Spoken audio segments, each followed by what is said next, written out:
지난달 27일 국회 본회의에서 윤석열 정부의 정부조직법이 통과되면서 국가보훈처가 창설 62년 만에 국가보훈부로 승격됩니다. 이번 승격 의미에 대해 박민식 국가보훈처장 모시고 이야기 들어보겠습니다. 어서 오십시오. 안녕하십니까? 안녕하세요. 네. 윤석열 정부 출범하고 1년 만에 조직법이 바뀐 건데 여러 분야 중에서 특히 이제 보훈처가 부로 바뀌었다라는 부분에 대해서 많은 분들이 관심이 많더라고요. 의미를 좀 먼저 설명을 해주시죠. 방금 그 멘트에도 나왔습니다만은 62년 만에 그 오랜 세월 진짜 62년 만의 수건을 해결했습니다. 역대 어느 정부에서도 그렇게 하고 싶었지만 못했던 것 이것을 저희 윤석열 정부에서 해냈고 그동안 정말 많이 응원해 주신 우리 국민 여러분께 이 자리를 빌어서 깊이 감사를 드리고 이것의 의미는 한마디로 대한민국의 품격을 한 단계 업그레이드 시켰다. 나라를 위해서 희생하고 헌신한 사람들, 이분들에 대해서 최고의 예우로 우리가 모시겠다. 이런 어떤 의지를 천명한 것이기 때문에 대한민국 품격이 이제 선진국과 똑같아졌다. 이렇게 저는 자평을 하고 있습니다. 네. 그러면 국민들이 체감할 수 있는 변화는 어떤 것들이 있을까요? 이제 저희들이 말보다는 행동으로 보여드릴 생각입니다. 예를 하나 들어본다면 우리 제복을 입은 사람들, 군인, 경찰, 소방, 또 해경, 또 교정 여러분들이 계신데 네. 그동안 사실 돌이켜 보면 우리 사회 일각에서는 이 군인, 경찰, 소방관 등 제복을 입은 분들에 대해 오히려 비하하거나 조롱하는 그런 문화도 없지 않아 있었습니다. 그러나 우리가 잘 알다시피 선진국들을 보면은 다른 어떤 분들보다도 제복을 입은 사람들에 대한 그런 존중하는 문화가 다 자리 잡혀 있는데 이번 국가보훈부 승격을 계기로 우리 국민들이 이제 더 이상 제복에 대한 그런 조롱과 비하를 이제는 버리고 정말 존중하고 예우해서 제복은 우리 국민들을 지키는 영웅의 상징으로 자리매김시키겠습니다. 알겠습니다. 또 이제 엊그제가 이제 3.1절이었어요. 네. 3.1절 하면 이제 독립유공자 부분이 떠오르는데 보통 서훈을 받을 때 이 부분 때문에 좀 논란이 많더라고요. 훈격이 안 맞는다, 심사한다 이런 얘기가 나오는데 서훈 문제는 어떻게 처리해야 됩니까? 상당히 이제 어려운 문제입니다. 역사적으로 보면 1962년경에 이 서훈을 많이 했고, 근데 지금 세월이 많이 흘렀지 않습니까? 시간이. 근데 지금 돌이켜 보면 어떤 분은 그 1등급을 받아야 될 분이 3등급, 4등급을 받은 분도 있고 또 반대로 이렇게 좀 더 높게 받은 분도 계시니까 네.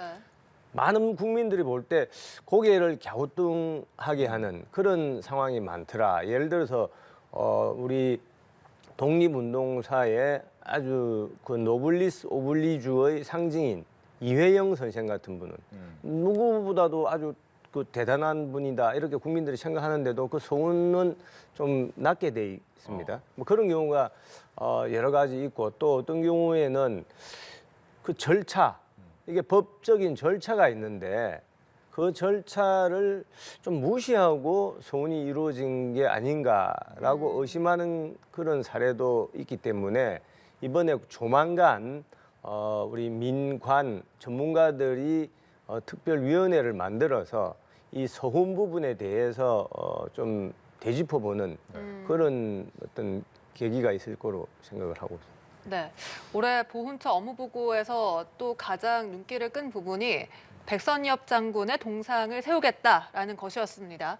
백선엽 장군에 대한 평가가 엇갈리잖아요. 앞으로 처장님의 계획은 무엇인지 궁금합니다. 이 부분은 제가 책임을 지고 나서고 있습니다. 제가 작년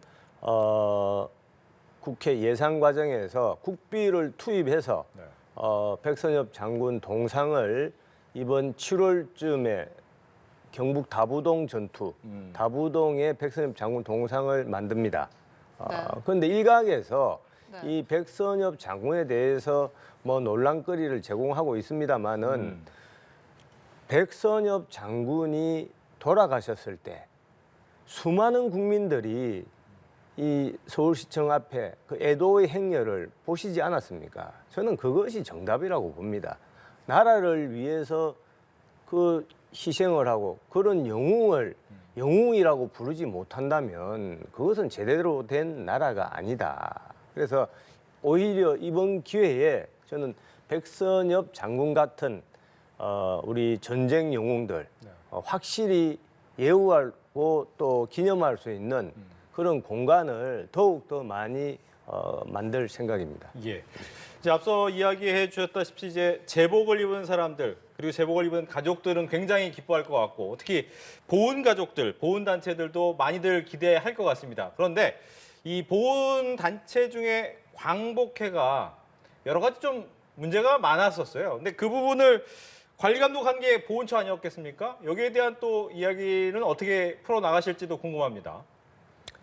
뭐 이것은 뭐 정파를 떠나서 솔직히 이제 고인이 되셨습니다마는 고 김원웅 전 광복회장 그 어떤 전횡과 비리, 그 광복회를 뭔가 어떤 개인의 무슨 그런 집단 비슷하게 운영해서 많은 국민들로부터 얼마나 지탄을 많이 받았습니까? 광복회라는 것은 다른 보훈단체와는 달리 대한민국의 정체성을 상징하는 그런 단체입니다. 존경을 받아야 되는데 그냥 손가락질을 받고 지탄을 받는 근심 덩어리로 전락해서 지금 몇 년을 지금 흐르고 있는데 이번 기회에 광복회가 정말 어떤 대한민국의 그런 정신을 상징하는 단체로 거듭날 수 있도록 또 국민들로부터 존경받을 수 있도록 여러 가지 제도적 개혁 그런 조치를 준비하고 있고 아마 머지않은 장래에 한 5월 안에는 네. 국민들이 정말 존경할 수 있는 광복회의 모습을 저는 확실히 볼 수 있을 것이다라고 기대를 하고 있습니다. 네, 기대를 하겠습니다. 예. 어제 용산 대통령실에서 윤석열 대통령이 직접 이 보훈부 승격 서명식을 개최를 하고 서명을 했습니다. 사실 전자결제를 할 수도 있는 부분인데 그렇습니다. 이례적이었단 말이죠. 윤 대통령이 이 대통령실에서 좀 강조한 부분이 있습니까? 이 현장에서? 이제 국가보훈처를 국가보훈부로 승격시킨 것은 뭐 정말 윤석열 정부 또 특히 윤석열 대통령님의 그런 철학과 의지가 뭐 확실하게 반영이 된 그런 산출물이라고 저는 생각을 합니다. 대통령님께서 서명식을 아주 이례적으로 직접 하셨지 않습니까? 네.